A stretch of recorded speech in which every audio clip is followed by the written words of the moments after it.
Landing. All right, we're live. LinkedIn, hello. Facebook, hello. Twitter, hello. Not YouTube. I mean YouTube jail, guys. But we'll get out. We'll get out soon. It's like when you play Monopoly, you get stuck in jail. You miss a few turns, whatever.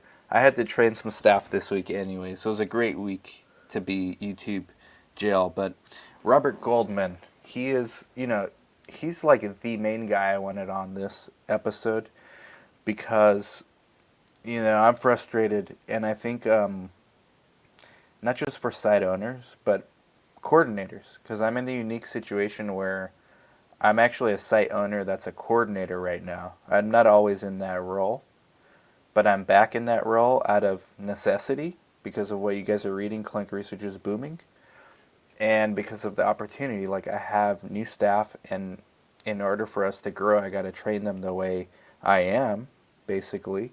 And so I'm in the trenches. So I'm dealing with study directors, project managers. What I've learned, Robert, I'm bypassing the CRAs and going straight to like you, or your the version of you for whatever study I'm on. Like the top, I'm going to the top, and I'm venting my frustrations, and I'm telling them like, I hope you don't mind this feedback, but I'm in a unique situation where I'm the coordinator and the site owner, so I don't fear getting fired because I'm not going to fire myself, and I'm going to give you honest feedback that I think a lot of coordinators have. And then I just go through like the laundry list of what's wrong with their study. And I'm like, at the end of the day, it's my fault. I accepted this study. I Right. agree. But we're doing a disservice to these patients and to your indication. And I don't think the people organizing your trial even understand like how it's impacting enrollment. And I thought, what a better guest than Robert Goldman to come on. Well, I appreciate that, Dan. And hello to the Guru Nation. It's always a pleasure to be here. Let me ask you a question though, out of my own Yeah, curiosity. yeah. Why are you bypassing this? There's reasons you're bypassing the CRA. Yeah, I love my Let's series too. let's talk about that real quickly, right? Okay. Because you're not the first one that I have heard or actually bypassed the CRA. I have study directors, I'm sorry, site directors, site owners who do the same thing, bypass not only the CRA, but come directly to the escalation point as a sponsor representative. Like, can we talk Sorry about we that do for a that. minute? No, Sorry no, no. we do that. Don't be no, no. Actually, don't be sorry. It's the most beneficial feedback that I can get because you talk to your CRA, the CRA talks to the clinical lead talks to the PM talks to the PD, and then the PD from the CRO contacts me. Now it's Yeah, I five jump all that. people, I jump it's all that. five people removed, and I hear a story by time I call you back, Dan, right? Pretend we Mm-hmm. went through that Mm-hmm. that chain of discussion. By the time I call you back, you're like, what are you talking about? That's Mm-hmm. not what I said. Those are not my concerns. So why are people like you working in the capacity you're working? Why do you skip that chain of command and go directly to the top person versus funneling it through your CRA? Is it a lack of trust? You just said you love your Mm-mm. CRAs. What is it? It's not a lack of trust. And first of all, my coordinators would never have the courage to do that. They're brand new. They didn't want to get fired. Sure. And most coordinators out there, so the ones calling you are people comfortable enough to do it. So you're probably getting the most honest feedback or whatever they're telling you, like from them.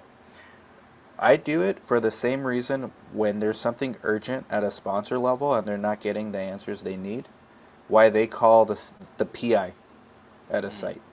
You don't just call PI whenever, but when you've reached your boiling point and you're like, this, I'm not getting what I need, I know who to call. Like, the buck has to stop somewhere, right? And at your study, it's you.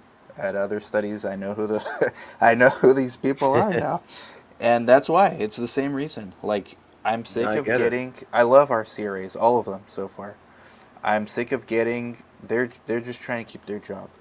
I'm sick of Right. getting boilerplate answers. Well, this is how it's done. This is. I'm going in there like, why is it done this way? Why can't you make an exception? The fact that you're making me jump through all these hoops is costing you more patience. Because Mm, I mean, bottom line, study director, they need accrual. So you're telling me you'd rather me go through all your crap just to do the right naming conventions, and you're okay with like 20% less subjects being random? If you're okay with that, that's fine. But they're not. They're not okay with that. And the CRAs, the PMs, they don't really care about that. But I know where the buck stops with you. Like, you're getting pressured Oh for yeah. those things. So when you say those magic words, and it really is like we both have aligned incentives. I'm trying to randomize as many patients as we can, and you want me to randomize as many questions or as many patients as we can. I think all those middle people in between don't necessarily have those same objectives. No, they don't. And it's funny, I was talking to our VP of RA and QA today, exactly about this, right? No skin in the game. You know, what's the incentive for those folks to go out of their way to escalate and discuss the problems that you bring up, which are real, Dan, right? Those are real problems. And it's not about it's about, and this is where I bring back to, like, this is why sites need to have a voice in the game, right? Yeah. Sites need to be coming to roundtables, sponsors, CROs need to be hosting these discussions. So they hear you voice a concern at a roundtable. Maybe the other guy is experiencing the same thing but doesn't have the courage to call you for the exact same reason. You're in a no lose situation, right? You're either going to win or you're going to lose, and guess what?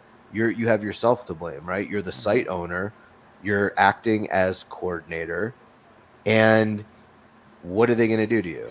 Not give you another study? Okay, there's another 25 opportunities down the That's right. pipeline, You see right? underneath, clinical research is Yeah, booming. Like I'm it is telling you. booming. So it's crazy to me. It's crazy to me that, we don't give the voice where it's needed, but on the other hand, I do want you to know something. Like, look, man, when you have to reach out to somebody so that your voice is heard, that's, and if that's what it takes, I mean, you're trying to add the fruit, right? You're giving them what they want. I mean, to slow things up and to create hiccups and Unnecessary delay hiccup. unnecessarily, and to delay the enrollment and to sacrifice additional patients for the sake of all this rigmarole that they put you through. I don't know whose interest is it serving. I mean, again, I'm going back to patient centricity. Are you doing this because you're trying to help the patients, or are you doing this just, what is it, Dan? Is it regulatory oversight that's just becoming overbearing? I mean, is this complexity really necessary? I can tell you from my interactions with the agency, with, our SPA, our NDA filings, our IND, our fast track designation. There's a lot to it, but there's also, it doesn't have to be this difficult, man. It really doesn't. No, but it is though, and the reason. So I understand the regulatory because I kind of made it like a 1 minute TikTok yesterday that I posted on LinkedIn, just explaining some of. I have a few studies like this, but one in Yeah. particular. All the hoops we got to jump through just to get a screening visit done. I mean, there's like 10 tubes of blood. They go to like 3 different places. You have to fill out customs to go internationally. FedEx called for who knows what, so I don't think they got the labs. I still don't know why. Patient's gonna hates getting blood drawn. They're gonna Oh, have to come back, get 10 more tubes. So part of it's regulatory. I get it because some of the comments were saying, "Well, yeah, as somebody who writes these protocols, like, we get frustrated too, but it's regulatory." I get that. You get that more than I do.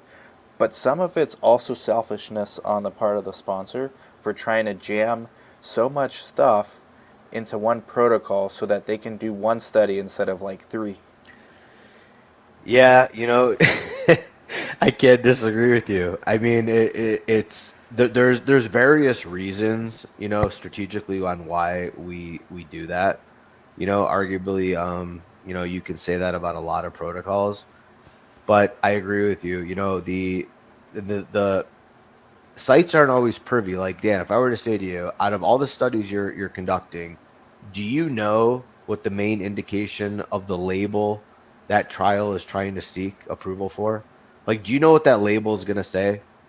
For the diagnosis or what No, they're I'm talking for once. So once the sponsor submits the NDA for approval, are you privy to what the label for the indication of that drug is going to be?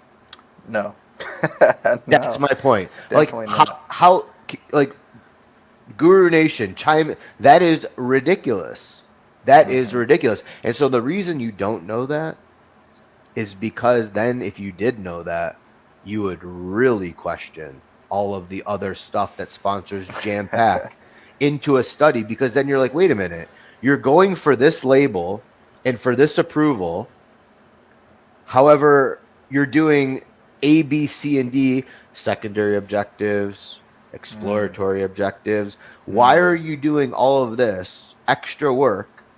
And the reason for that, Dan, I'm just going to give you some insight here and give Guru Nation some insight. The reason we do that is because I don't want to use the word killing two birds with one stone, but if you're already doing something and you can add an additional procedure or step that will enable me to have information on whether or not I need to establish or open a new IND for another objective that I may or may not meet. That's why we jam pack so many things Yeah. into a single protocol because then it gives us strategic direction and planning in which direction we can now move towards, Yeah, no, right? I get the rationale, but wouldn't, like, at some point there's a trade-off between the value add you get from that, which I mean, I'm perfectly okay with that idea and that strategy, and it's a free market, like, you can do whatever you want. In theory, we don't have to take those studies. We're going to get to that part next, but isn't there, like, from a strategic level, this is why they hire people like you, right? Okay, we can add that, we get value add, maybe we get insight into new indications, new avenues to pursue. But at what point, if it impacts site's ability to do the trial well, does it no longer have value add? Like, there is an inflection point to where it backfires, and sites that were excited about enrolling in your study say, you know what, screw it. Especially right now, clinical research is booming.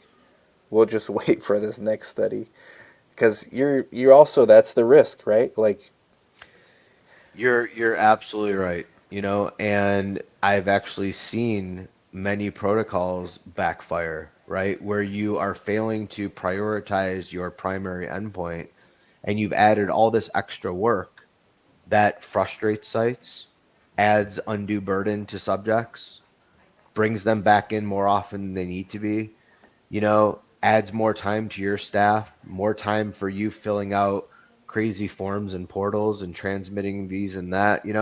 So you're absolutely right. And what that inflection point is all really depends on what the sponsor's objectives are, right? Very different dynamic for a privately funded biotech versus a publicly traded biotech, right? Um, so, I mean, yeah, I couldn't agree more with you. I think personally, we need to go back to the basics. Like, remove all of these hurdles, these extra I showed exploratory you just a objectives. snippet of our herd.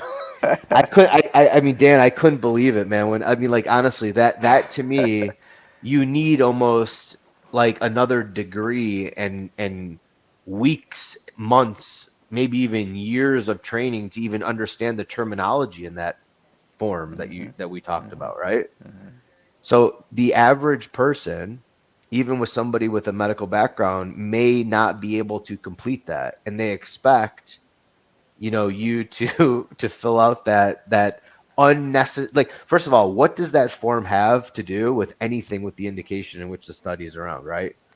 The diagnosis of that patient, it's like apples and oranges. It has nothing to do with it, I right? know, I know. So that's why it's so frustrating. And It's I not and I even mean, worth my time to give it to a new staff to train them because that has no use in other trials. Like, right? I mean, it's not even worth like giving it to someone else to train them on the macro concepts of research. It has nothing. It does no value there either. Right. Yeah, I mean, I think a lot of it has to do, in that particular case that we're talking about right now, I think a lot of it has to do with, again, regulatory requirements, safety requirements, Mm. um, not so much, an exploratory objective. But I think if we go back to the basics and start designing protocols around the primary endpoint and sponsors are more clear about what their intended label is going to say, right? Then you quickly realize how much fluff is in the schedule of events, schedule Mm. of assessments, how many extra things you're putting the patient through that are really, really unnecessary, right? For the sake of the trial to bring a therapy to market that could potentially impact a patient's life, right? Mm-hmm. Mm-hmm. And the reason for that again, Dan, is strictly financially based because it costs a whole lot more money to do another study when you could potentially incorporate it into the current study. So again, Yes. people are mad at the wrong people.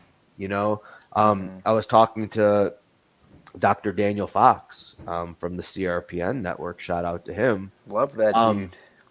oh, he's great. He's on a mission, man. But what him and I were talking about was, um, you know, the cost of doing the situation in which you just explained, that big long form, right? But the value add is so minimal and the return on investment is so minimal that if we just focused on the primary endpoint to bring the therapy to where it needs to be, you would speed up timelines exponentially. Right. But there must Exponentially. be. These are not dumb people. Like they know what they're No, of doing. course not. Of course not. But again, it's all financially based, right? Dan, look, 50%, okay? And anybody who disagrees with me, put your comment below and we can talk about this. I can show redacted examples. 50% of study budgets go to where, Dan? CRO. Vendors. Oh, CRO. CRO. Yeah. 50%. So I 50. actually I actually did a calculation today with Daniel Fox and I showed him something, okay? And literally the CRO direct labor fees over the lifetime of a study are more money than the investigator grant reimbursements over the lifetime of a study. Okay. So you're telling Wow. me, yeah, like truly, like, and these are bona fide things, and again, I'll show you redacted examples of things like this. But Okay. does CRO help sponsor with regulatory affairs, writing the protocol, getting It it through regulatory? it depends. Like, typically you tap into a CRO to get, a medical writer to produce the original, the first iteration of a protocol, right? But Okay. then whether or not additional, they don't always submit to the regulatory agency on your behalf because if the agency comes back and they have feedback on your protocol design, your method, your sample size, a biostats portion, obviously the SAP has to be submitted separately. These are adjustments that can really be made internally, so you don't have to engage a CRO. Some sponsors do use CROs for regulatory submissions, but Mm-hmm. I work for a small biotech and we don't use CROs for regulatory submissions. We have a third party consultant company who handles all of our FDA submissions, So then, so why it do you depends. guys? Well, let's get into like empowering sponsor like tech. I have a theory that I want to get to, but Mhm. I also want to address like, and I want to get your thoughts on this frame of thought, school of thought, I guess. People will say, well, Dan, sponsor can do whatever they want. It's up to the sites. Ultimately, you, Dan, you're in charge of deciding what study you're going to do. So it's on you that you decided to do that study. And the answer is yes, it is. But let me break it down like how it works. I look at the indication. I actually, call me crazy, but I think about the patients first. Like what I see when I see a new study, indication. All right, do we have these patients in our community? Yes. Is this something we need in our community? Yes.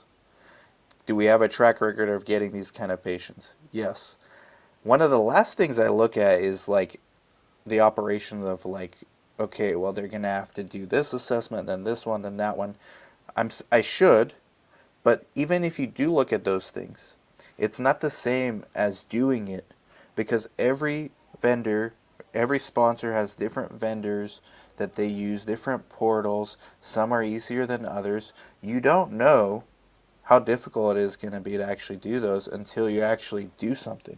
I mean, you could like abstract it in your mind, like, okay, this is the labs, this is how they're done, okay, that's fine. 8 tubes, 10 tubes, okay, that's doable. Until you look at the nitty gritty, well, yeah, 8 tubes, 16 aliquots, 3 different places it's going. And by the way, one of them's international. You got to fill out customs every time. And FedEx is going to give you a hard time every time you go there because it's international and they don't like that. So, how can I abstract that much in my mind when I'm thinking about what study I'm going to take on? Should I then put the patients as a back burner? Like, let me look at the operations first? And then, even then, okay, how can I actually know without doing it? Yeah. Well, look, I appreciate that you put the patients first, right? And is it something you need in the community? Do you have this, the indication with the patients with this indication? Is the drug But Dan, safe? you know what? I mean, honestly, for me, I think it's more prudent to put the reality of the logistical operations of conducting the visit in perspective. I mean, you're very experienced in this, right? And maybe that's a lesson learned because I always tell my, counterparts and CROs that I work with, I'm just like, listen, if this was your loved one, would this be acceptable to you? Mm-hmm. You know?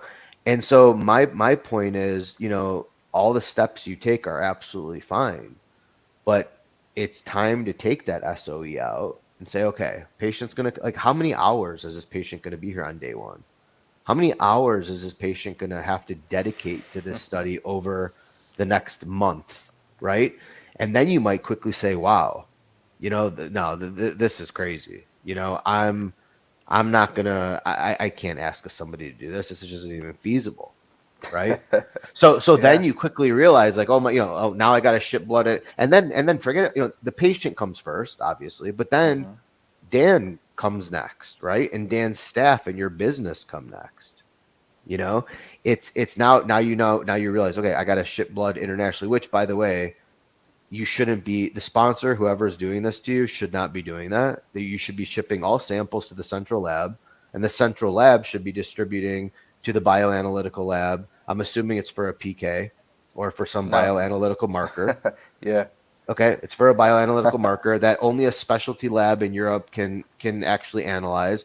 But the fact that they're asking sites to ship directly to that specialty lab, that's a logistical that's just stupid. I'm going to call it what it is, right? I've been in that situation many times, but I've always set it up logistically where again, ease the burden on the site. You guys have a lot going on. You're our partners, right? Mm-hmm. You should be sending those samples to a central facility, and the central facility should distribute those in the correct, conditions, shipping conditions to those places in batches. Number one, it's more feasible for the sponsor. What are they analyzing these upon receipt? Like what is the stability? Obviously, there's a lot of variables that go along with how those samples reach the international destination.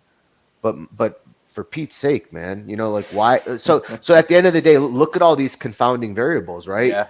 Patient, how much blood the patient's taking. Obviously, this is all outlined in the consent, but the patient doesn't understand that necessarily unless you really, really take the time to No. explain it, which I'm sure you do.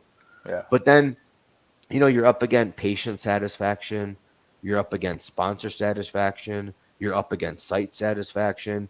And the goal, and Dan, look, you start out with a benevolent agenda. You're doing this out of the goodness of your heart. You want to make a difference. You want to bring options to your community. You want to help people. But you really got to sit down with the details and put yourself in the patient's shoes and say, what is my day going to look like? Right? Because, how can you ask a patient to come dedicate 5 hours on day one, right? Two lab draws, four imaging, an eye exam, a foot exam, a rectal exam, a fecal sample.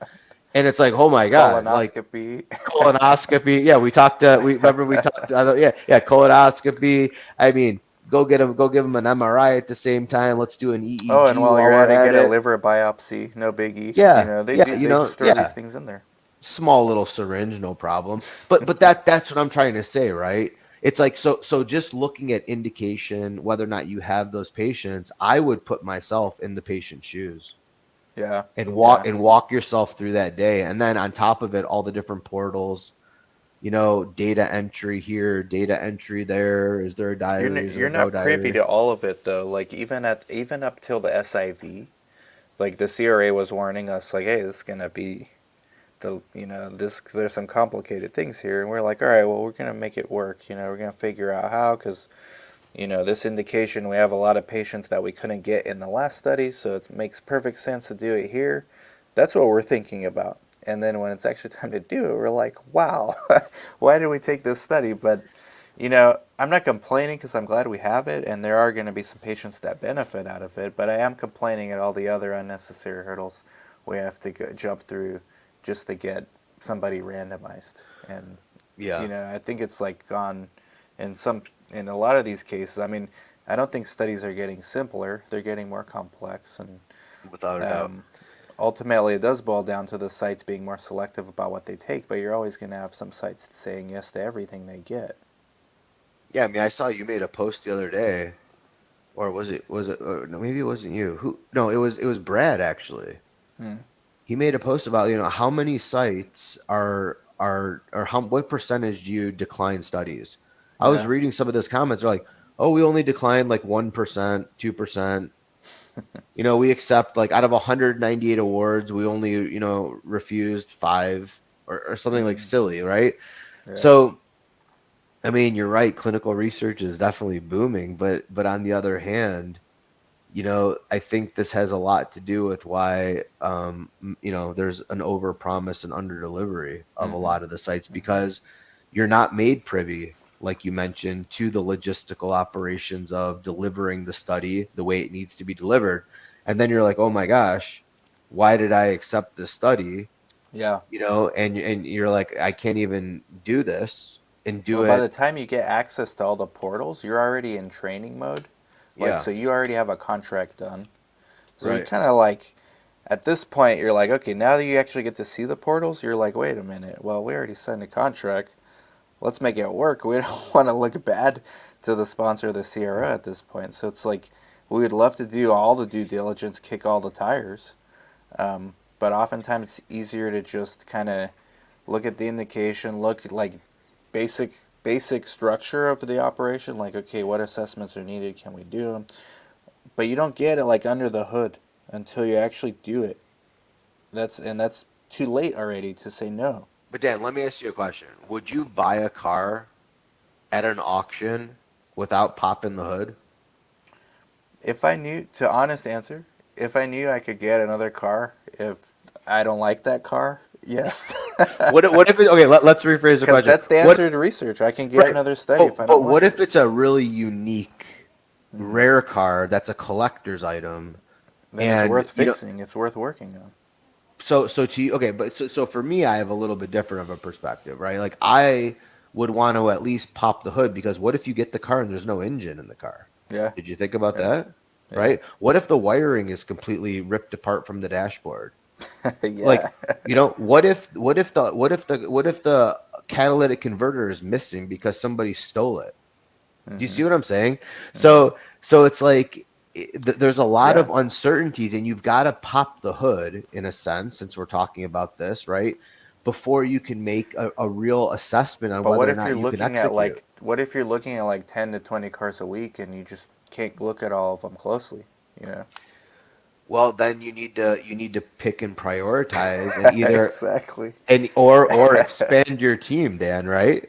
You know? Exactly. I Exactly. mean, and then that's the whole thing, and it's like we have it's not a there's no perfect solution, right? Yeah. Because again, you're a site owner, and you're looking to expand and grow your site. You want to bring as many therapies to people in your community as possible, not just in one indication, but multiple indications across multiple genres of medicine, right? You want to be I get it, right?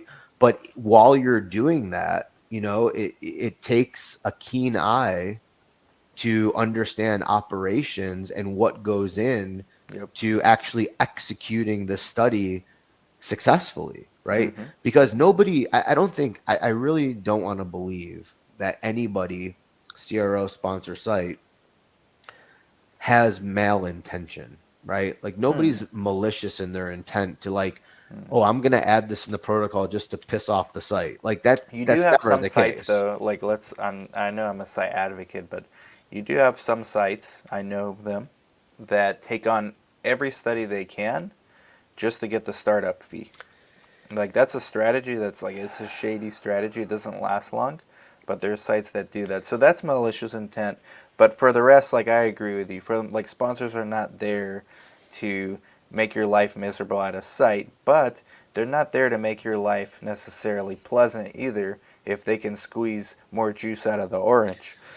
Well, but you're right. But Dan, why are we squeezing more juice out of the orange? A variety of reasons. Well, let's talk Regulatory is about them. one. So Forget FDA, regulatory. Regulatory is not it. that's the one you can't. That's no like debate. You have to. Right. Okay, Everyone but understands. that's a force thing. But Yes, there's more of a reason on why we're squeezing the juice out of that investors, orange. investors. Well, it's really the cost of doing a study, Mm-hmm.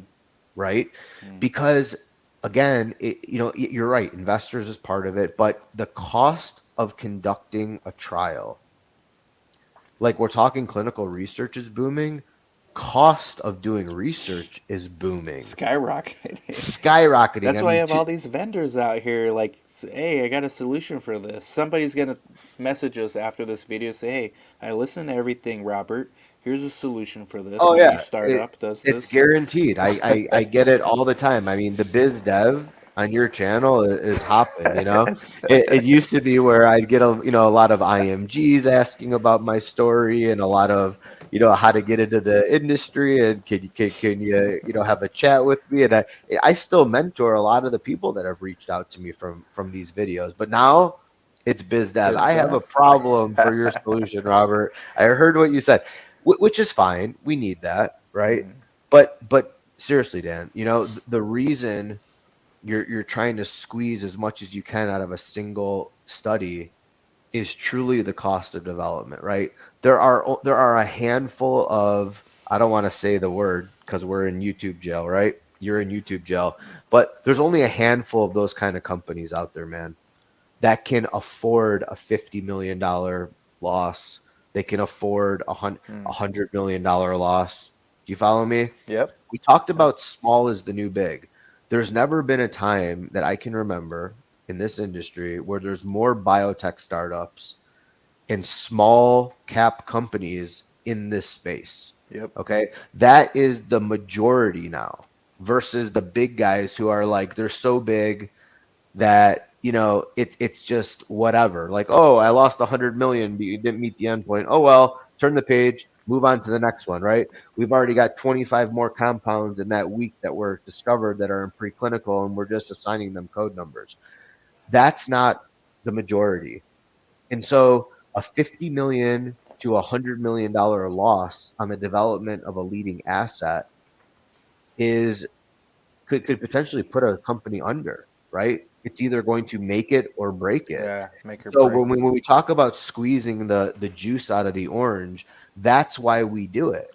We do it because you got to get as much information as you can to inform you on the strategy of this asset. Do we open a new IND? Do we do another study?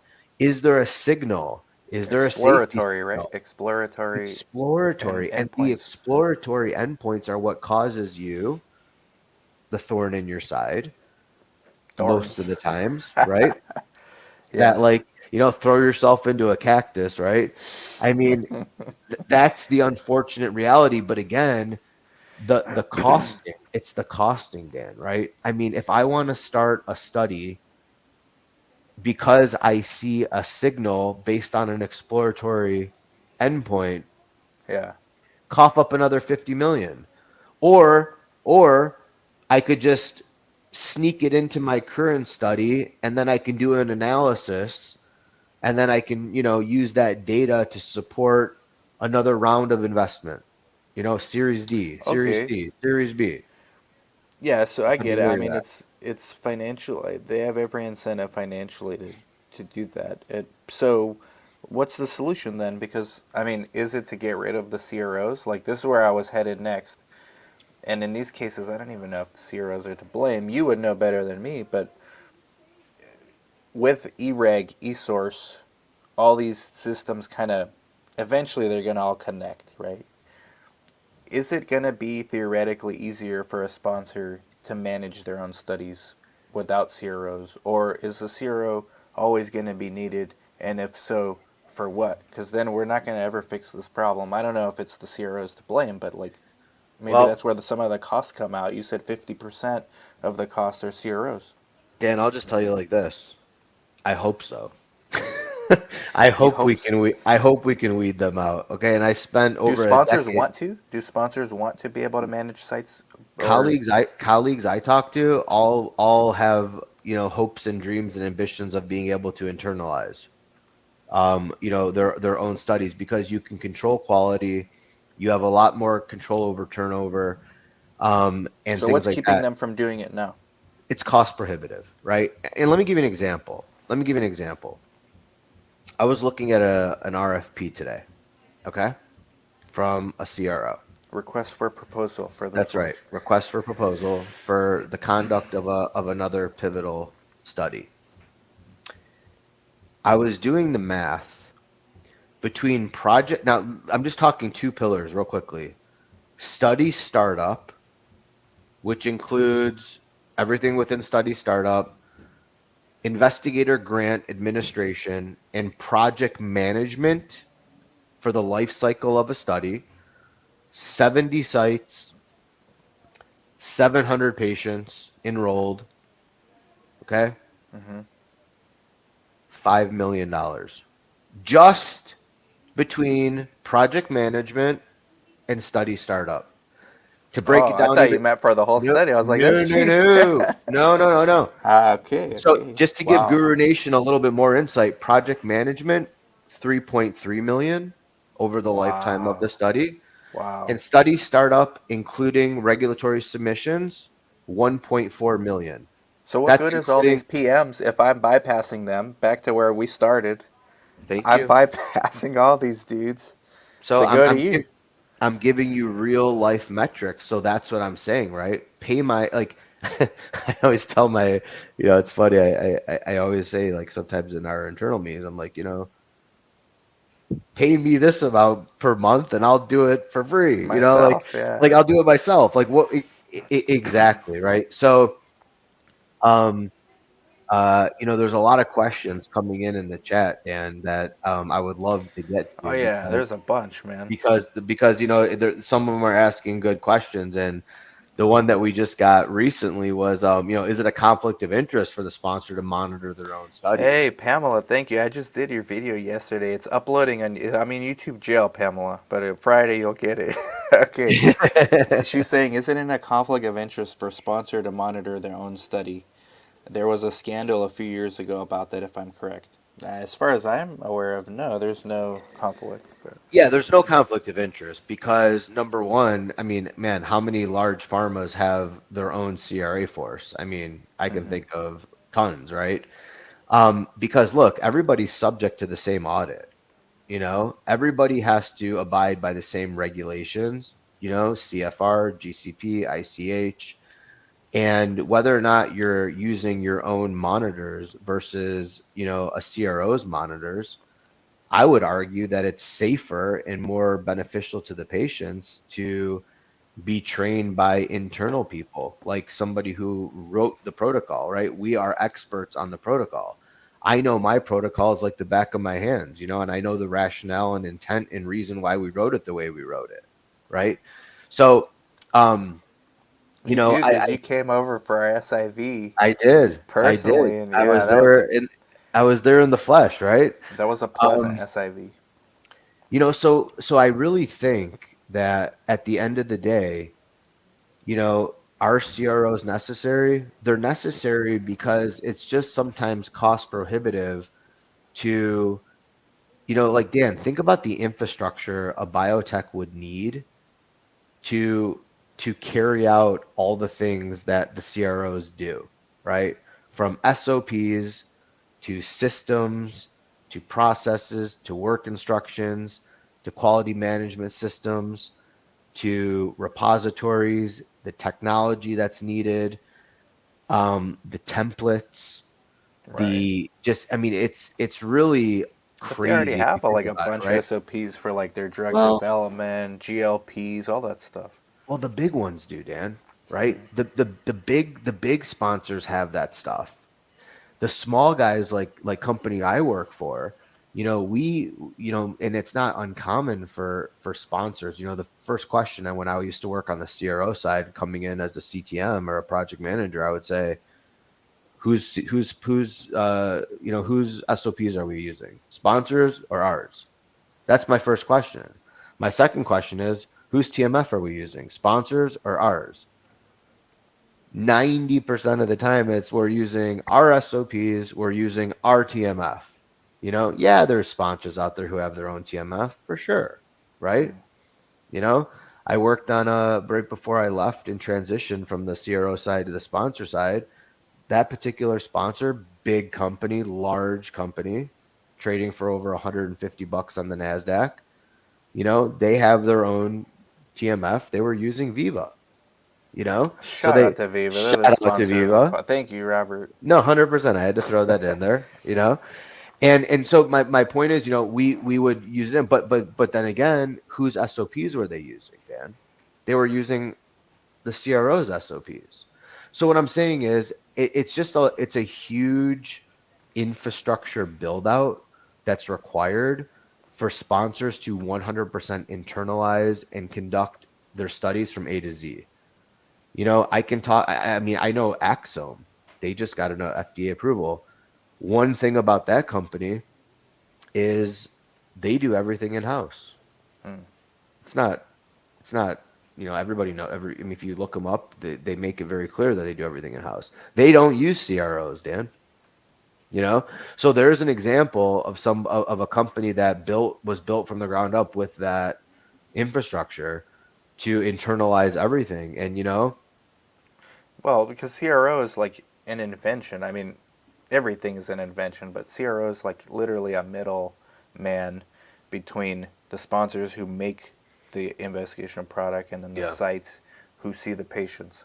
So, in theory, you don't need a CRO. Dennis Gillings, from what I understand, invented it, the founder of Quintiles in the 70s, because he saw an opportunity and there was economies of scale.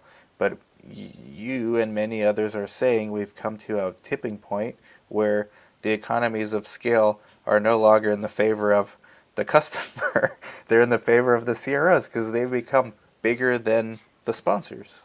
yeah, that's true. And I think it's going to take a lot to change that dynamic because Tech, though, if tech is the answer, supposedly. tech is the answer, but Dan, why is it so many large pharmas? And I don't want to say any specific names, but pick Don't your get me name, canceled again, man. right? LinkedIn Exactly. jail. But all these large pharmas, they all contract. You heard of this FSP model, right? You know, the strategic solutions, and you have this team that's fully dedicated. Like, what does a 50,000 headcount global pharma company like? Why do they have to do that? Have you ever asked yourself why? I don't know the answer. I'm asking you, like why does Why do the largest of the largest, they have Because at their scale, like economies of scale, they're the only ones where the economies of scale still make sense for them. Because they could afford the best service and the A team, more or less, right? And they're big enough to where it still makes sense to a startup biotech that's a penny stock and is hoping that some good data takes them to $1 instead of 10 cents. right? I invest in these companies. I play Oh, I love around, bro. it. Yeah, yeah, no, I'm with you. Yeah, It yeah. doesn't make sense, and they give them their D team, but the proportion of service to fee is not equal. Like Right. it's deleveraged to where it's completely in the favor of the CRO, who's by the way also publicly traded. And so yeah, that's why. I mean, in a nutshell, like, and uh, isn't technology supposed to be a deflationary force to where as tech gets better, it also gets faster, cheaper. Cheaper being the key word, to where it's then a race to the bottom. So if tech reaches that inflection point of getting cheaper, at the same time as CROs reach the inflection point of getting more expensive, isn't there at some point going to be a trade off? Like, hey, we're going this way unless you're one of the big pharma. Eh, Dan, you're taking the words out of my mouth, you know, like you know that I talk to some tech companies, you know, that are trying to come up in our space, you know. I'll give a shout out to Hiroki and Manchala from Butterfly Labs. Ah, that's right. Like a lot You of know, people like that. but what Hiroki and Manchala were like, yo, you know, we talk to a lot of people and they say that they don't have the appetite or the budget to invest in tech. Well, guess what? My counter to that statement, it's exactly what I say all the time is, well, look in a work order or an RFP from a CRO and see where you can, whatever that technology is solving, you know, now you can take that money from the budget of the CRO and divert it. So the cost, it's cost neutral, right?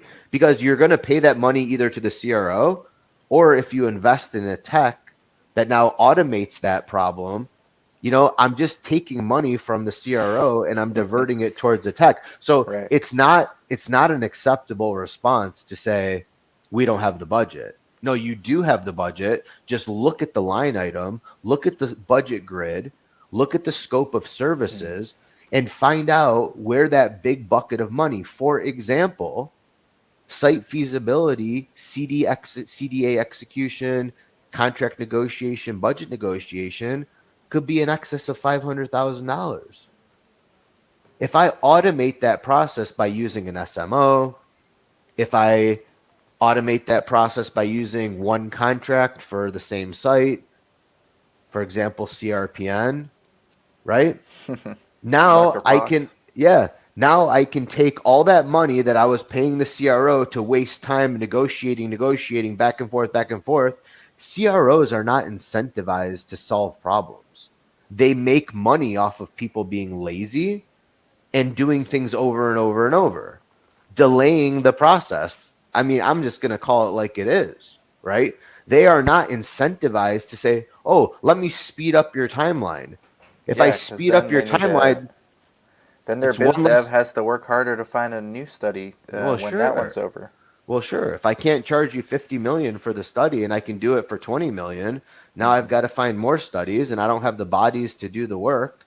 So I've got to delay. I mean, I'm not saying that again, like, you know, I might get some hate mail here, right? Well, it's oversimplified, but you're doing it to prove a point, like an overarching theme. Yeah, it's absolutely overarching, right? I mean, like that's my point. You know, it's like you look at the budget and where can you move dollars to increase efficiency, All right, right? well, this guy, LinkedIn user, guy or gal, I think this is Daniel Fox, by the way. It's either you, Might be. Robert Goldman, when it's No, it's LinkedIn definitely user, not me.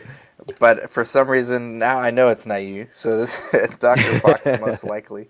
Do you think it's possible to pay sites fairly and save sponsors money at the cost of inflated CRO waste?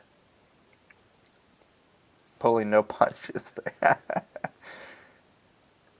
What do you Yeah, I think? mean, yeah, I do. Again, I don't want to use the term rob Peter to pay Paul, but yeah, Okay, you so know, let's make it real simple. I know it's complex. They have SOPs, all the stuff you mentioned. What is it? Take monitoring out of it. can you just put Diana Swanson's Let's see, comment Dana about Swanson. Robert is correct up there, Oh, please? you should put this Thank like you. flashing on the bottom. That Robert is correct. I love that. How about this one? Look at this. This is gonna cover our faces. Oh, there it Big is. shout out Yeah. to Hiroki and the yeah. If anyone interested, Butterfly Labs. We're interested in discussing information silos and CRO vendor oversight.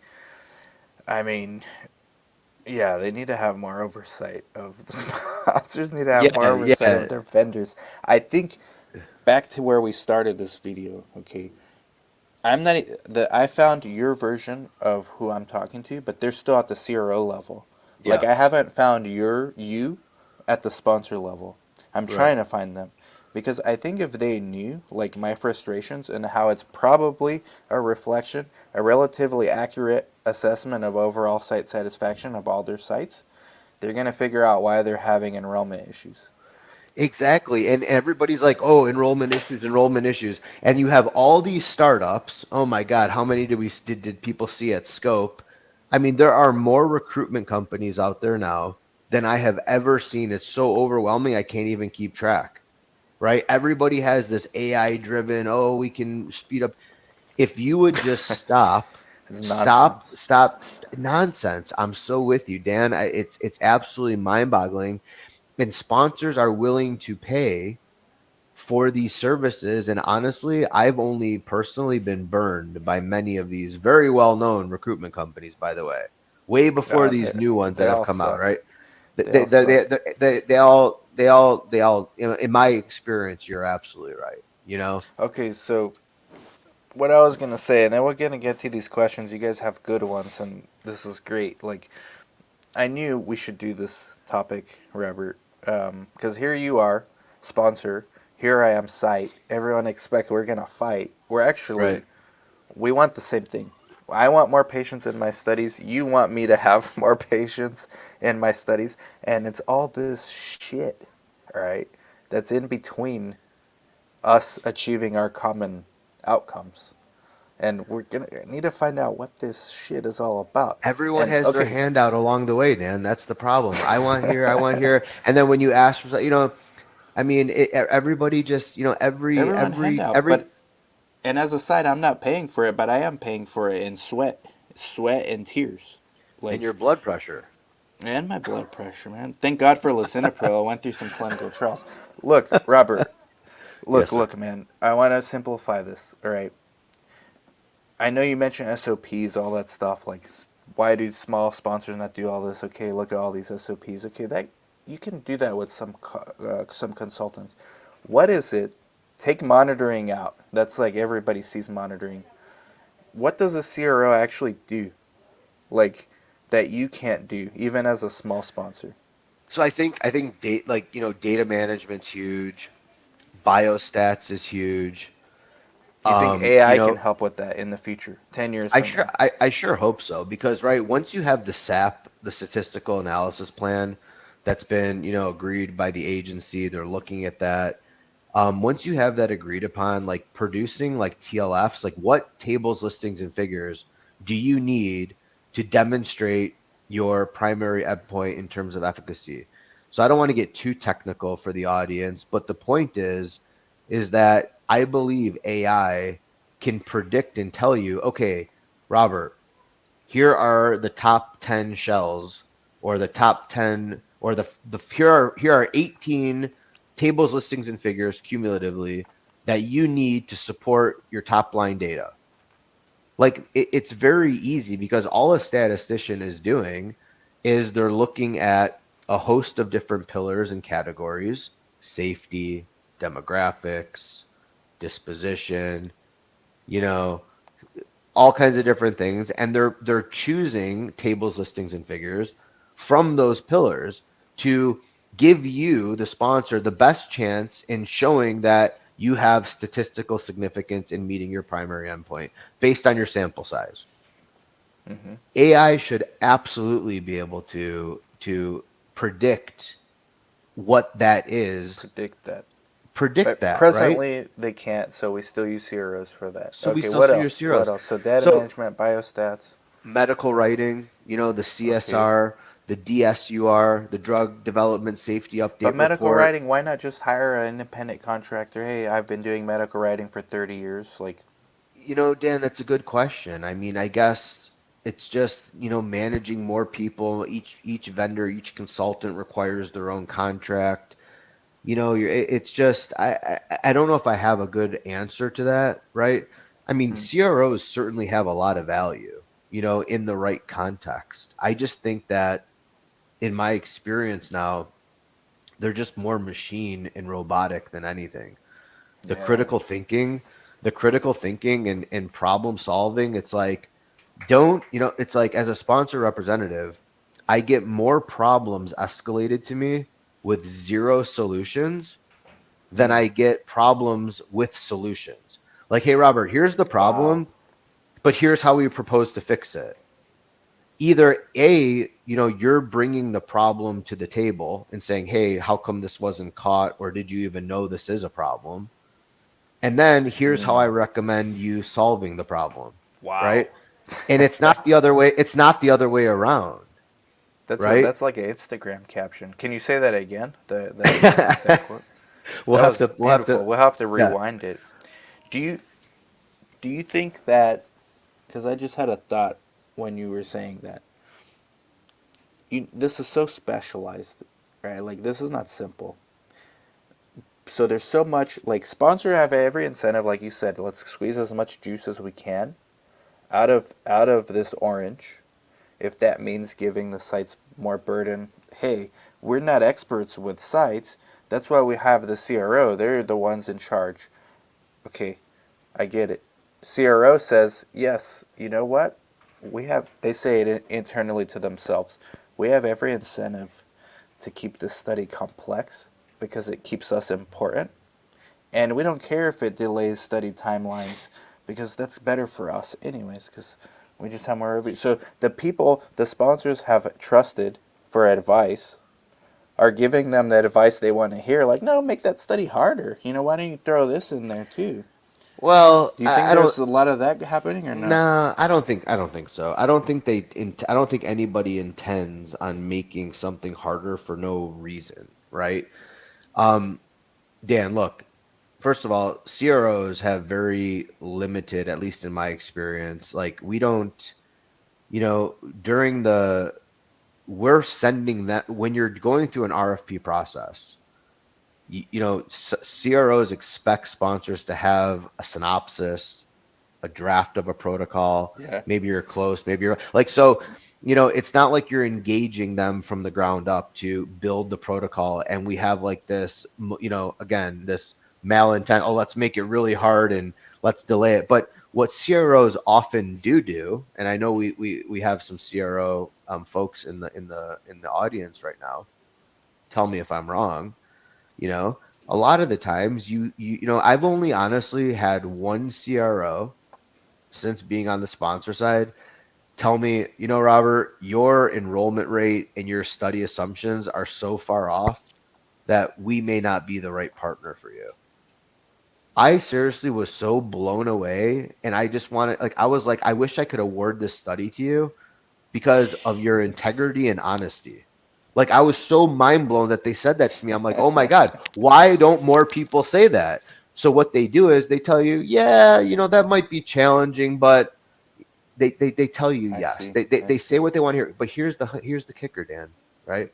And whoever's in the CRO audience right now, feel free to add in your comment. And this is friendly. We'll hit them with a change order. Ah, hit him with that We will change hit them with order. a change order. And guys, change orders aren't. These are it's depending on the work order. As soon as out of scope work reaches a budget threshold of 500,000 or something like that, Hmm. we'll hit them with a change order. But in cases of many CROs, it's, oh, now it's a $1.2 million change order. Oh, your timelines are extended. Now it's another one, $2 million change order. That includes all the vendors extensions. We have to package more IP. We have to do this. We have to do that, right? So again, Doug is here. I think he's from KCR. Um, maybe KCR doesn't do that. Maybe he's one of the few, but the majority of CROs will tell sponsors what they want to hear, Mm, even though their enrollment expectations, enrollment rate, study assumptions are completely unrealistic. mm. I've So only that they had can win it. one so that they can win it because they know, So like, then they are look, part of the. So it's. I'm kind of every right.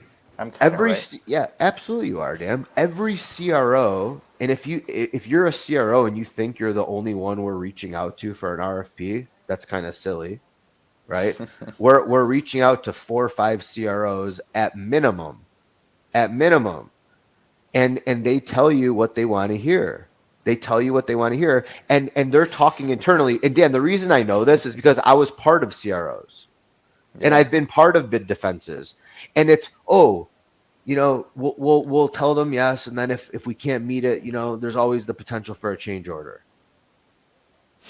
Is that really like a great way of doing it? I mean, that's kind of terrible. Like that's what grinds my gears, right? Because now it's turning into a nickel and dime every way you shift. We're not Yeah. scoped for this.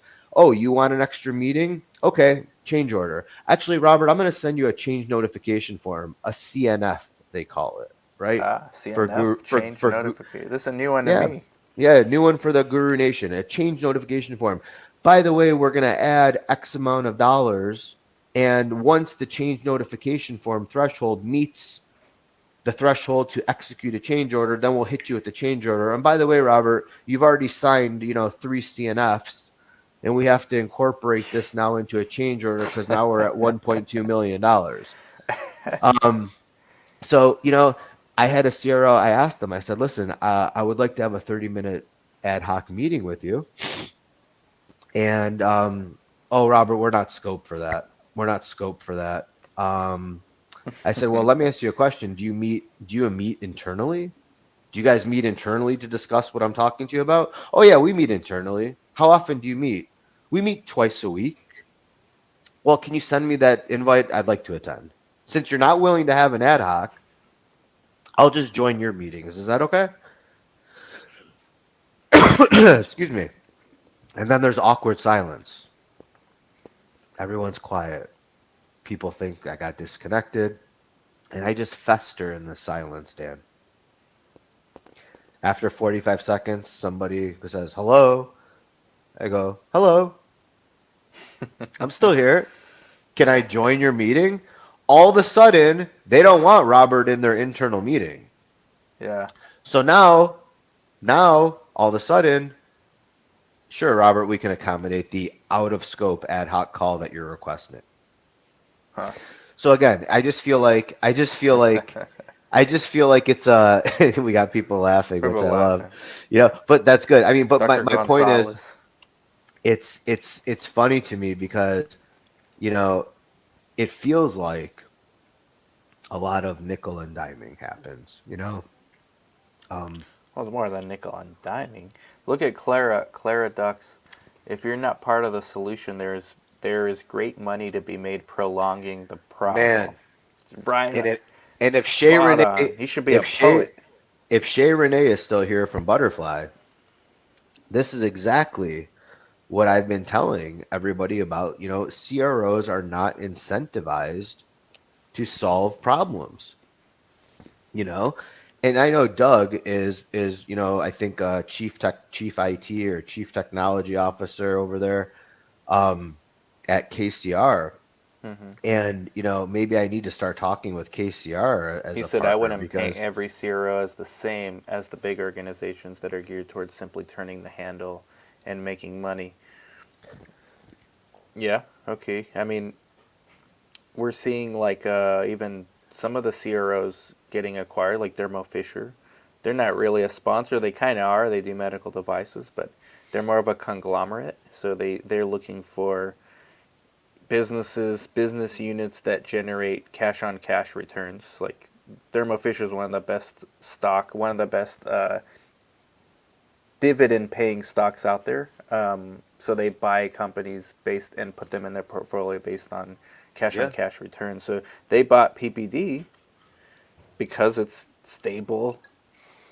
All the stuff we talked about, cash on cash returns, like all the stuff we're kind of highlighting, like this is a good business to be in this prolonging the problem Yeah, and what I'll industry. say, yeah, and what I'll say is, look, yeah, there's not everybody operates in this model, right? There's always the exception to the rule. I'm not going to blanketly say this about every organization, but that's why boutique CROs, smaller CROs, and I believe KCR falls into that category, has more of a pulse and seems to be much more reasonable just based on, some of the comments we're seeing.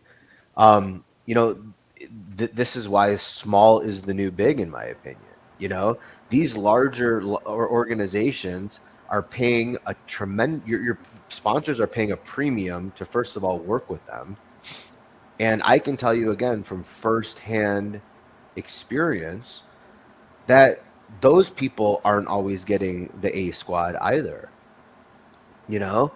And they have $500 million worth of studies going simultaneously across, six different indications, six therapeutic areas, right? So just because you're a giant corporation working with a giant CRO does not mean you're going to get a phenomenal result, So that's why I personally prefer to partner with smaller organizations where you have that close collaborative because just like Doug is saying here, repeat business is a must. Yeah, Doug's Honesty and saying transparency, the right? CROs that rely on a trusted relationship and work at a consultative level that relies on repeat business must be honest. Otherwise, no repeat business. Yeah, I mean, sounds simple. Let's go through some of these comments. We missed a let's do bunch it. of good ones, and then see what that inspires. And thank you everyone for sticking around, and Robert for staying. Carol says I worked for a large pharma company that has decided it was cheaper to hire the services of a CRO than to maintain the clinops within the pharmaceutical company. That's that economies of scale for you.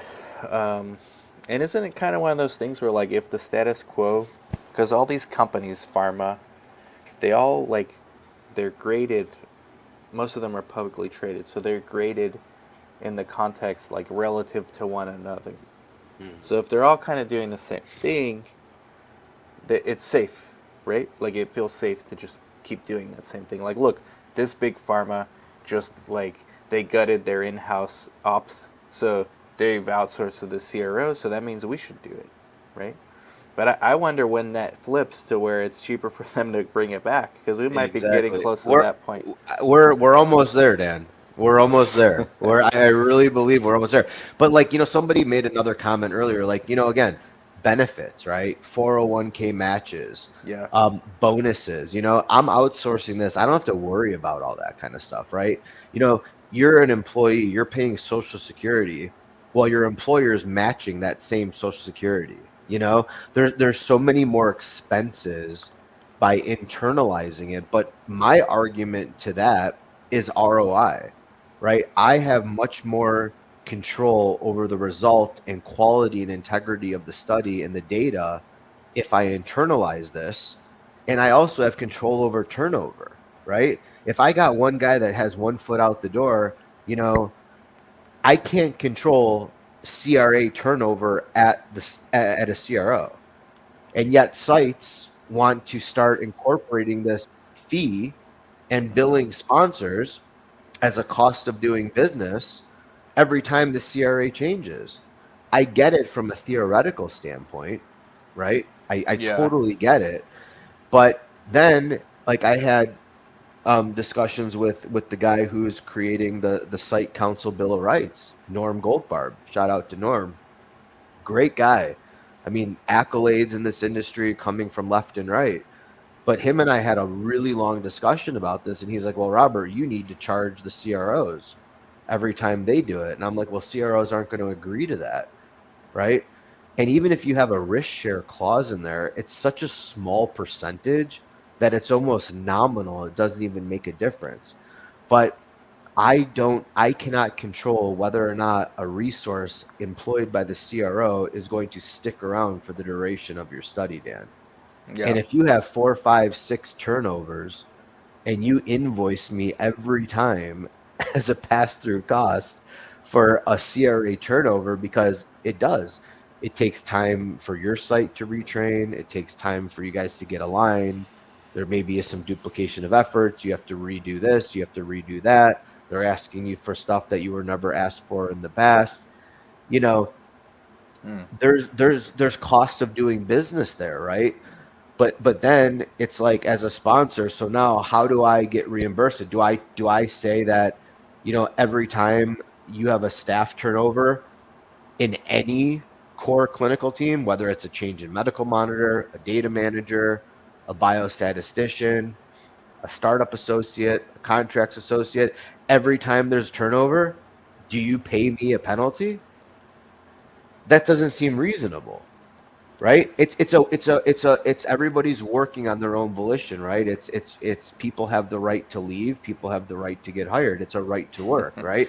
It's Yeah. not it's not that these people have contracts and like they're locked in this contract and they can't leave. So we're gonna get to the rest of these comments. Um, you know what I find interesting, Robert, and Tell me. this is what one of the things like I hate about this industry is like a lot of virtue signaling. So patient centricity, like Yeah. we've been talking for an hour and 11 minutes, and the patient experience only came up in the first 5 minutes when I'm justifying why I'm taking a study when I really shouldn't. Like let's be honest, I shouldn't have taken that study, but I Right. did because I had a patient-centric mindset. Mhm. None of that came up in this hour and 11 minutes since. And so where does that fit into this? From what I gather, it fits into the sites have to take care of it. You know, Who else is going to do it? CRO? They're going to get patient-centric? I know sponsors would like to, but if they don't even know how to manage their own trials, how are they going to get patient-centric? yeah. I mean, no, it's a good it's a good point. It's a good point, and really, patient centricity needs to be the forefront of all these discussions, Yeah, but right? where Like does that fit? Because even we talk about all these things. Like, okay, how do protocol we make? design, right? You got to. It starts with the design of the protocol, but then you have all these regulatory, hurdles that prevent you from giving patients the experience that we should be giving them, And you then we want know. to squeeze juice out of oranges. And we want to continue squeezing the last drop out of the peel of the orange to get one more drop, you know. It's I'm tough, just Dan. calling it how I see it, man. Like, I Yeah, get it; it's a buzzword, yeah, but the way I see it is sites are the ones responsible for executing that. Even when our studies get harder for us to do, we need to find ways to make it more patient-centric experience for our patients. Whether that means asking them, "Do you want food?" I understand we got to do 10 tubes of blood. Can I give you something to eat after? Or just like that whole experience, because I don't see where CROs fit into it.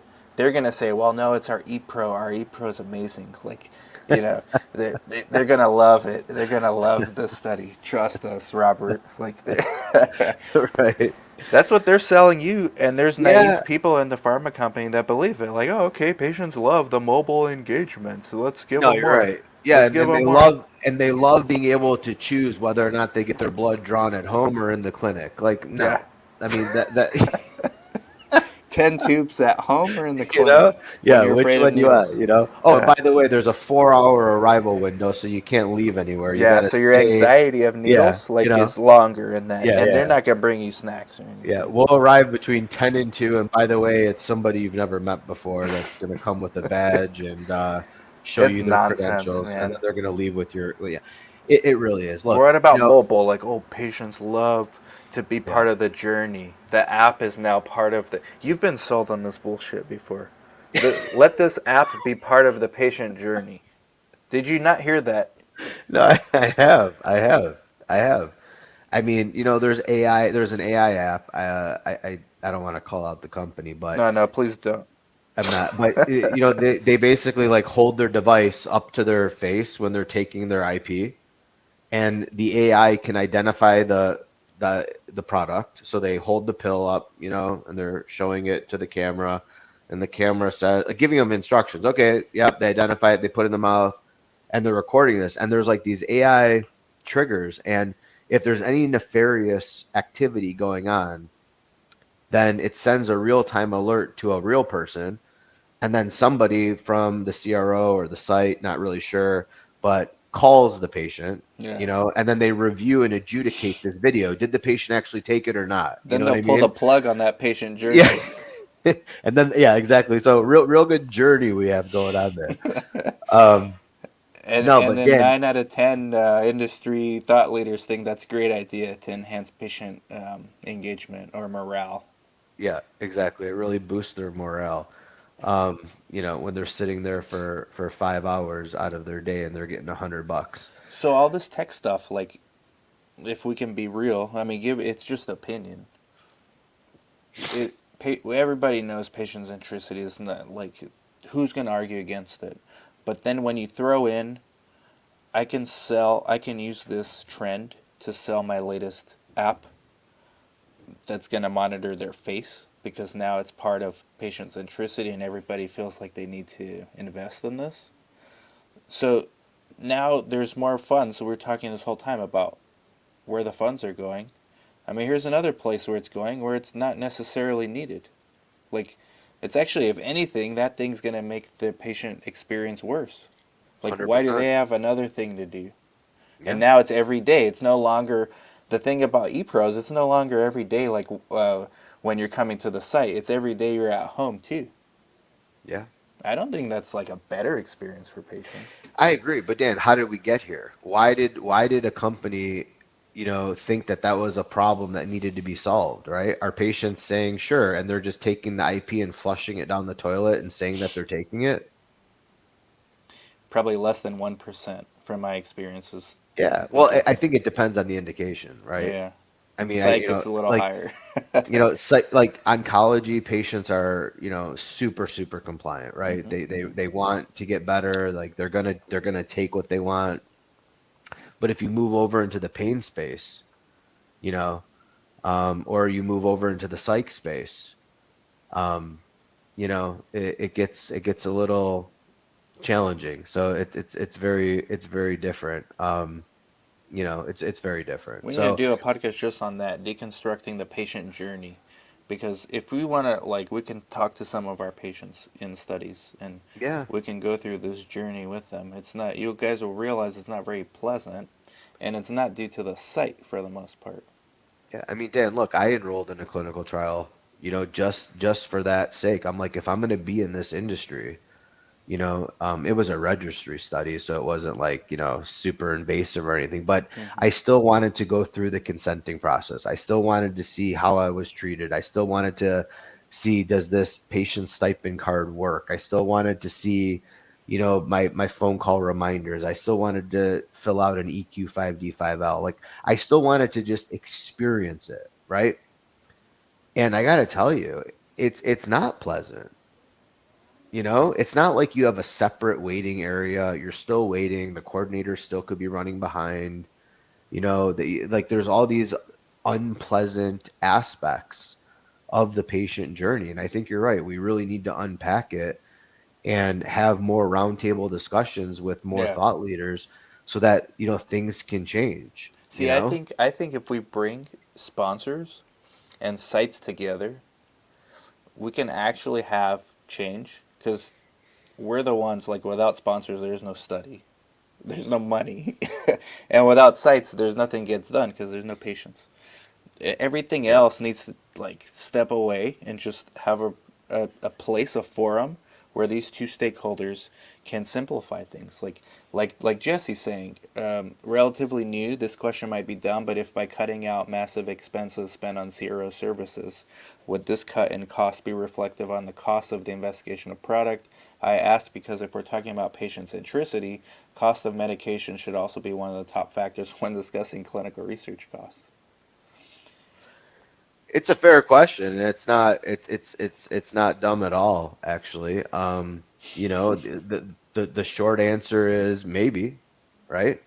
I mean, it Mm-hmm. might impact the end cost, but that's one thing is the cost of development from identification of a compound from preclinical through IND phase one, two, three, post-market surveillance phase four, it could be on the order of billions at Mm-hmm. the end of the day.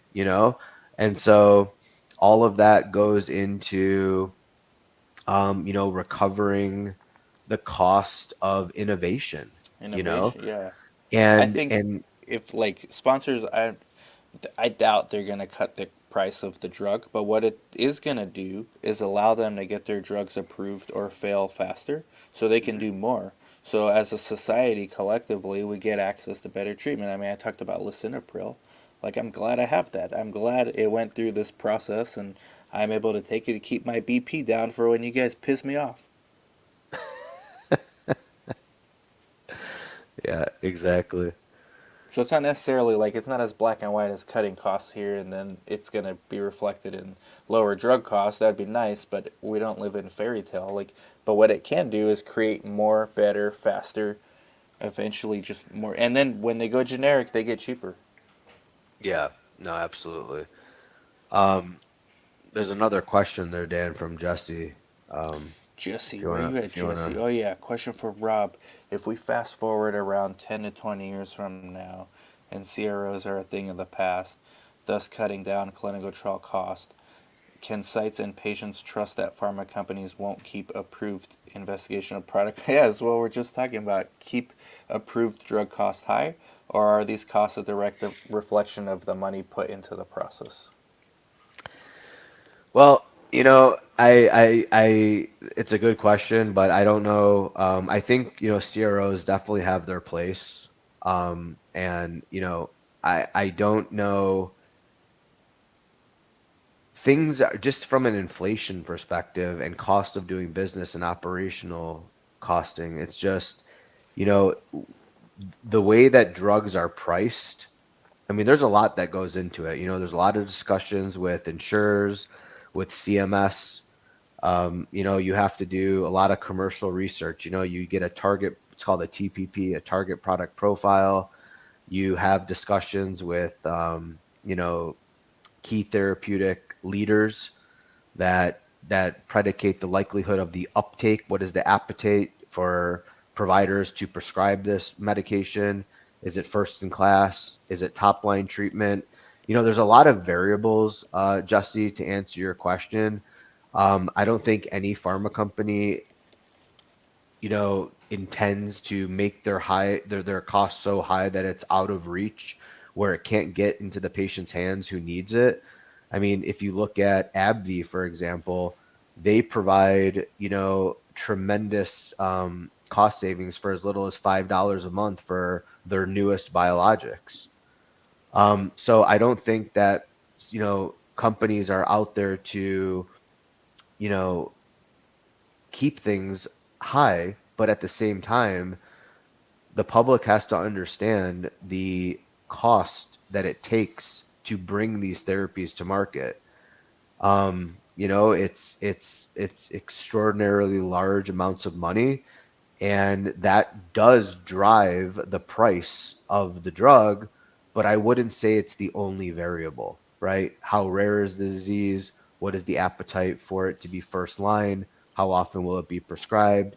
If it's a rare disease and 1,000 people in the world or 100,000 people in the world have this disorder, you know, um, the likelihood of patients getting their hands on it, like I can't remember what drug just got approved, but it had like a multi-million-dollar price tag. Dan, do you recall which drug I'm talking Was about? it an Alzheimer's one? No, There was controversy with like, it was a gene therapy drug. It was oh, like okay. it was a crazy.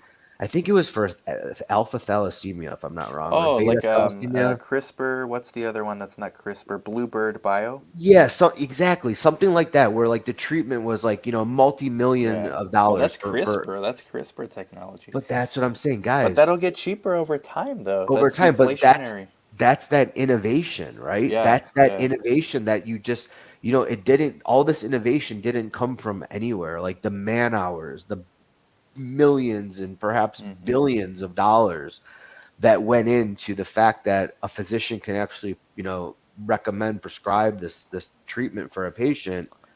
It's astronomical. It's astronomical. So I don't think, there's a lot of, theories out there that people and companies drive prices so high that it's just not feasible. It's not, and then they say, oh, well, America has the highest drug prices out of comparative to, Canada and other, neighboring countries around the world. I'm not really sure the reason for that, right? But you have to look at the cost of development and the cost of innovation. That really drives the pricing. There's a lot of reasons. There's one of them is we're subsidizing the rest of the world's drug costs by having them there. I don't want to get canceled again. Yeah, But let's there not. are like it's complex. It's complex. Very But I complex. agree with Dr. Gonzalez. She says the way I see it is that the money saved can be invested in new treatments that could be developed that would benefit more patients. I kind of agree too. I mean, we would all love to see drug prices come down, but we have to realize these companies are creating important products that improve quality of life, increase lifespan. We want to give them incentives to continue doing it. So like I don't live in a fairy tale land. I know Right. it's for profit And and that they and that deserve it. income and that income is not only returned to the shareholder, but it's also reinvested in further clinical development of That's right. additional therapies, right? So it's not just going into the pockets and people aren't just buying yachts and private jets and living on No, they're islands, doing that too, you know. though. But they Well, deserve yeah, it. but They deserve it. a very small percentage, Dan, right? I Yeah, mean, compared if you look at it, those large, I mean, there's only a couple people up in the C-suite that are making yeah, yeah, that kind of money, right? yeah. But anyways, this was a good chat, It was. Robert. We gotta do more, but Yep. it's just like I'm fed up with like not calling it like talking around topics. I see it all the time on my news feed. I want to vomit. Like Yeah. just discuss the real thing. Like at these for-profit conferences, they're not going to have these discussions because guess Right. why? The people that are sponsoring them are the ones that are there. They're the ones we're talking about. Man, are they So making bank? I'm just saying, like, for me, like, I'm not disparaging anything, but the most recent conference that happened, it was nothing but a giant biz dev conference, right? was it the mouthwash one? It was. It was, as a matter of fact. Yeah, And it's every like just like Brad said, it's a bunch of people just trying to sell each other their tech. And I that's get what it, it's boiled down to. Patient that's what it's centricity boiled down to. Yeah. is the wolf in sheep's clothing. Oh, this is gonna enhance patient outcomes. No, it's not. We've seen it. Yeah. If anything, what is good? Me buying them a sandwich when they have to sit here for their blood draws, more patient centric and very low tech than any of this shit that they're talking about out there. Guaranteed. Yeah, no, I agree with you, man. I agree with you. We need more honest roundtable discussions, like Doug said. Hmm. And we really got to put the patients back in the forefront, and we've got to ease the regulatory burdens. We've got to just ease it. It's just overly complicated for no good reason. But again, I think it's all driven by dollar signs, dollar, dollar, dollar. Like That's the Rihanna way it said, is. she Yep, came out at Super Bowl. Better have my money. The yep. first song she came out with. Exactly, I noticed exactly. that.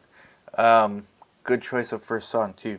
I think obviously I'm a site advocate. I own a site. What else would I be?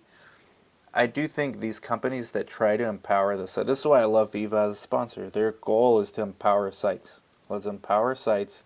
We could get, we can build the sponsors. If we empower sites and make their lives easier, we're gonna get paid on our end. So if we have more vendors like putting sites first, getting site centric, we already established they can't. These people can't get patient centric. So let's at least get site centric and let the sites get patient centric. That's basically my entire argument for most of these type of videos that we do. Yeah. And I hope one day that, sponsors, CROs, sites can all get together and build clinical development strategies and programs from a patient-centric point of view and a site-centric point of view, because that will just increase satisfaction all around. But we got to get the regulators involved in these discussions as well to allow us to get to that point. Really, strategy, strategic development, clinical development, it all should be around patient centricity. So until we can have a conference to get these stakeholders in the room and actually have real meaningful conversation versus going places and trying to sell other execs their tech and their inventions, we're gonna be like we have been. This has been a stack. I mean, look at the hurdles it took just to get EDC adopted. You know, my goodness. Paper CRFs, triplicates. You'd go to the site, monitor, take the top copy home with you, leave one I on the remember site, that. leave it. I You know what I mean? remember. Like, but it took forever just to get EDC adopted, right? Like Yeah. we've got to break down the barriers to advancing everything. Otherwise, therapies that should be reaching patients just won't get there. They won't get Yeah. there. Well, thank you, Robert. All right, Everybody man. go follow him. If you're listening later to the podcast, his LinkedIn profile is underneath. And on YouTube, when you're watching this, yay, I'm out of YouTube jail. So thank you guys. Thank you, Robert. It was a lot of fun, man. And we My can pleasure, honestly man. do this longer. But Yep. have a good one, All right, everybody. man. You too, guys. Peace out.